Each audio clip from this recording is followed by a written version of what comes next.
નમસ્કાર દર્શક મિત્રો, હું છું નીલમ સોલંકી। આપની સાથે આપ જોઈ રહ્યા છો સૌરાષ્ટ્રની અસ્મિતા ન્યૂઝ।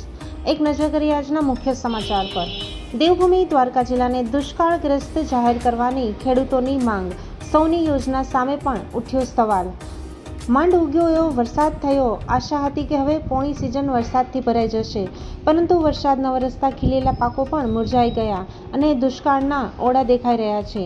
આવા ઉદ્ગાર સાથે આજે ખંભાળિયાના ખોડિયાર મંદિર પરિસરમાં કિસાન કોંગ્રેસ સમિતિના ચેરમેન પાલભાઈ આંબલિયાની સાનિધ્યમાં ખેડૂતોની વિશાળ બેઠક યોજાઈ હતી। બેઠકમાં કોંગ્રેસ આગેવાનો તેમજ દેવભૂમિ દ્વારકા જિલ્લાના વિવિધ વિસ્તારોમાંથી મોટી સંખ્યામાં ખેડૂતો ઉપસ્થિત રહ્યા હતા। દેવભાઈ ગઢવી, પાલભાઈ આંબલિયા સહિતના આગેવાનોને ખેડૂતોની હાલની પરિસ્થિતિ અંગે પોતાના મંતવ્યો રજૂ કર્યા હતા। ખેડૂતો દ્વારા દેવભૂમિ દ્વારકા જિલ્લાને દુષ્કાળગ્રસ્ત જાહેર કરવા, પશુઓ માટે ખાસ ઘાસચારાની વ્યવસ્થા કરવા, ચાલુ વર્ષનું પાક ધિરાણ સંપૂર્ણ માફ કરવા તેમજ સોની યોજના મારફતે જિલ્લાના નાના મોટા તમામ ડેમો ભરવાની માંગ કરવામાં આવી હતી। સાથે જ દુષ્કાળગ્રસ્ત વિસ્તાર માટે સરકારના નિયમો મુજબ મળવાપાત્ર તમામ લાભો ખેડૂતો અને પ્રજાને આપવા રજૂઆત કરાઈ હતી। બેઠક બાદ સૌની યોજના અંગે પ્રતિકારાત્મક બેસણું યોજવામાં આવ્યું હતું। ખેડૂતો દ્વારા સૌની યોજનાની કામગીરી સામે સવાલ ઉઠાવી વિરોધ નોંધાવવામાં આવ્યો હતો। કરોડો રૂપિયાના ખર્ચે યોજના તૈયાર કરવામાં આવી હોવા છતાં અનેક સ્થળોએ ડેમો સુધી પાણી પહોંચાડવા માટે લાઈનો નાખવામાં આવી છે, તેમ છતાં ખેડૂતો પાણીથી વંચિત રહેતા હોવાનો આક્ષેપ કરવામાં આવ્યો હતો। ખેડૂતોએ સરકારને સૌની યોજનાની કામગીરી અંગે ગંભીરતાથી વિચારણા કરી વાસ્તવિક રીતે ખેડૂતોને પાણી મળે તે માટે યોગ્ય પગલાં ભરવાની માંગ કરી હતી। આ સમગ્ર મુદ્દે કિસાન કોંગ્રેસ સમિતિના ચેરમેન પાલભાઈ આંબલિયાને સૌરાષ્ટ્રની અસ્મિતા ન્યૂઝના કેમેરા સમક્ષ પોતાના મંતવ્યો રજૂ કર્યા હતા। રિપોર્ટર વનરાજસિંહ જાડેજા, કલ્યાણપુર।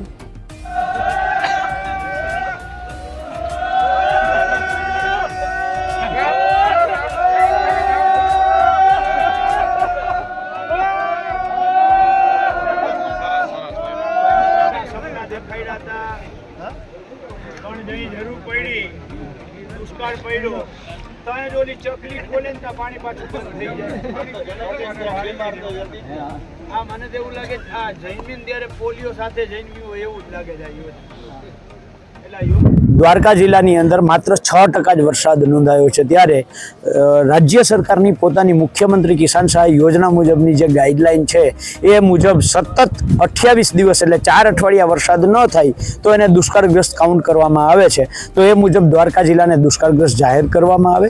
બીજું, 2019માં સૌની યોજના મુજબ દ્વારકા જિલ્લાના જે ડેમો છે એ ભરવાની 2019થી સતત ભરવાના હતા, એની જગ્યાએ અત્યાર સુધી તો વર્ષ સારા હતા, ડેમો ન ભર્યા, ચાલ્યા, પણ ચાલુ વર્ષે જ્યારે દુષ્કાળગ્રસ્ત જેવી પરિસ્થિતિ છે ત્યારે સિંહણ ડેમ હોય, ઘી ડેમ હોય, સોરઠી ડેમ હોય, શેડાભારથરી ડેમ હોય, સાની ડેમ હોય, વર્તુ ડેમ હોય, સિંધણી ડેમ હોય, ગડકી ડેમ હોય, મેઢાક્રીક ડેમ હોય, આવા દ્વારકા જિલ્લાના તમામ ડેમોને સૌની યોજનાથી તાત્કાલિક ભરવામાં આવે।